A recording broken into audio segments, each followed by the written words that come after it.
Assalamualaikum warahmatullahi wabarakatuh. Di sini saya akan menjelaskan tentang teori informasi asimetris dan juga teori ekonomi mikro. Baik, yang pertama saya di sini akan menjelaskan tentang teori informasi asimetris. Sejumlah penelitian menunjukkan bahwa pengungkapan atas laporan keuangan dapat mengurangi informasi asimetris. Informasi akuntansi yang berkualitas berguna bagi investor untuk menurunkan ketidakseimbangan informasi. Ketika terjadi perbedaan informasi yang dimiliki antara investor dengan agen perusahaan, yaitu ketika investor memiliki informasi yang kurang lengkap sedangkan agen perusahaan memiliki informasi yang lengkap, maka perbedaan tersebut dikenal sebagai informasi asimetris. Informasi asimetris dapat menyebabkan adanya kerugian bagi pihak investor sehingga regulator selalu meminta agar perusahaan yang telah terdaftar di pasar bursa efek untuk melakukan transparansi dan mengumumkan selalu informasi yang dimiliki agar tidak ada pihak yang dirugikan. Informasi asimetris mempelajari mengenai penerbitan saham dan informasi asimetris melalui berbagai waktu. Perusahaan yang memiliki informasi kurang baik atas aset mereka akan diinformasikan secepatnya karena hal itu dapat merugikan perusahaan untuk menunda pemberitahuan informasi tersebut. Akan tetapi informasi yang berkualitas baik ditahan sampai harga saham kembali normal dan selanjutnya diinformasikan kepada publik untuk mendapatkan penghargaan yang dapat akhirnya akan meningkatkan harga saham perusahaan. Courage Chiziyaka et al. 1991. Informasi asimetri terjadi karena adanya perbedaan kepentingan antara manajemen dengan pemilik modal. Suwarjono 2014 mengatakan bahwa informasi asimetri adalah di mana manajemen sebagai pihak yang lebih menguasai informasi dibandingkan investor atau kreditor. Karena manajemen dan investor atau kreditor merupakan pihak-pihak yang hubungan kedua pihak tersebut dipandang sebagai hubungan keagenan, dikhawatirkan akan terjadi asimetri informasi antara kedua pihak tersebut dengan manajemen sebagai pihak yang lebih menguasai informasi. Kondisi informasi asimetris sangat mempengaruhi cost of equity karena apabila pihak eksternal perusahaan seperti investor dan kreditor tidak memiliki cukup informasi terkait perusahaan, maka akan timbul keraguan bagi pihak eksternal tersebut untuk menanamkan atau meminjamkan dana terhadap perusahaan yang akhirnya nanti akan mengurangi modal yang didapat perusahaan.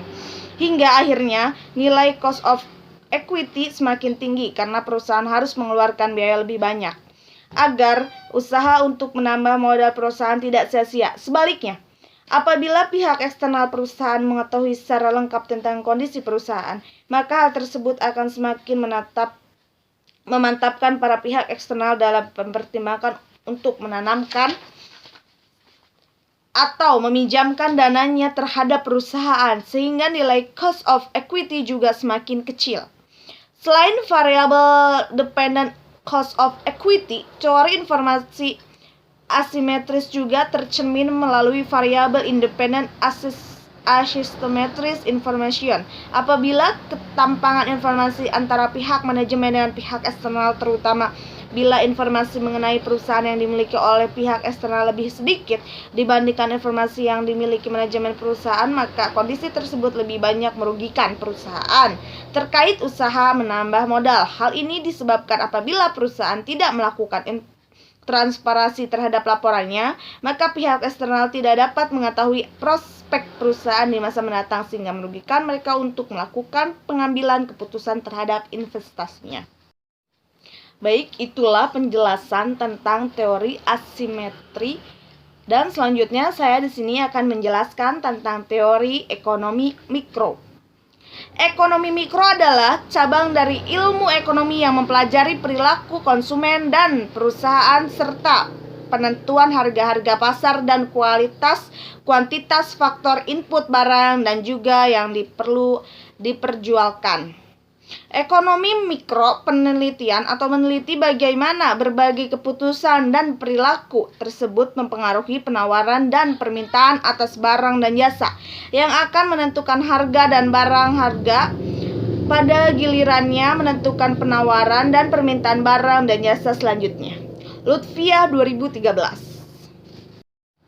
Ekonomi mikro mempelajari bagaimana perilaku tiap-tiap individu dalam setiap unit ekonomi yang dapat berperan sebagai konsumen, pekerja, investor, pemilik tanah, ataupun perilaku dari sebuah industri. Ekonomi mikro menjelaskan how dan why sebuah pengambilan keputusan dalam setiap unit ekonomi. Contohnya, ekonomi mikro menjelaskan bagaimana seorang konsumen membuat keputusan dan pemilihan terhadap suatu produk ketika ada perubahan pada harga atau pendapatan. Ekonomi mikro juga dapat menjelaskan perilaku industri dalam menentukan jumlah tenaga kerja, kuantitas, dan harga yang terbaik. Lely 2016. Ilmu ekonomi mikro pada dasarnya mempelajari perilaku ekonomi dari satuan pengambilan keputusan individu seperti konsumen, pemilik sumber daya, dan perusahaan-perusahaan dalam perekonomian bebas usaha. Ilmu ekonomi mikro adalah ilmu ekonomi yang mengkhususkan untuk mempelajari perilaku individu manusia dalam rangka memenuhi kebutuhannya. Ada beberapa aspek ekonomi mikro yang analisis biaya manfaatnya, elastisitas, model-model pasar, dan teori pemerintahan atau permintaan dan penawaran. Dalam teori permintaan dan penawaran ada beberapa komponen ekonomi mikro yang mempengaruhi permintaan dan penawaran suatu produk, barang, atau jasa. Willy Hetaria 2013. Yang pertama yaitu interaksi di pasar barang. Komponen pertama dari ekonomi mikro, interaksi di pasar barang, adalah kegiatan atau aktivitas yang terjadi dalam pasar barang. Pada dasarnya dari sudut pandang ekonomi mikro, ekonomi perekonomian sebenarnya tersusun dari gabungan dari berbagai jenis pasar termasuk pasar barang, dan begitu corak perekonomian bisa diketahui dengan memperhatikan corak operasi yang dilakukan oleh pasar barang. Lalu yang kedua yaitu tingkat laku pelaku ekonomi penjual dan pembeli. Tingkat laku penjual dan pembeli dalam pasar merupakan salah satu komponen yang menjadi fokus kajian dari ekonomi mikro. Sedangkan selanjutnya yaitu ada beberapa asumsi yang bisa digunakan untuk menganalisis perilaku dari prosedur dan konsumen yang ada. Yaitu ada yang pertama, produsen dan konsumen melakukan aktivitas perekonomian secara rasional dan terbuka. Yang kedua, aktivitas produsen dan konsumen dalam pasar dilandasi dengan tujuan-tujuan yang ingin dicapai. Yang ketiga yaitu konsumen berusaha untuk mendapatkan kepuasan maksimal, begitu juga dengan produsen yang menginginkan keuntungan maksimal.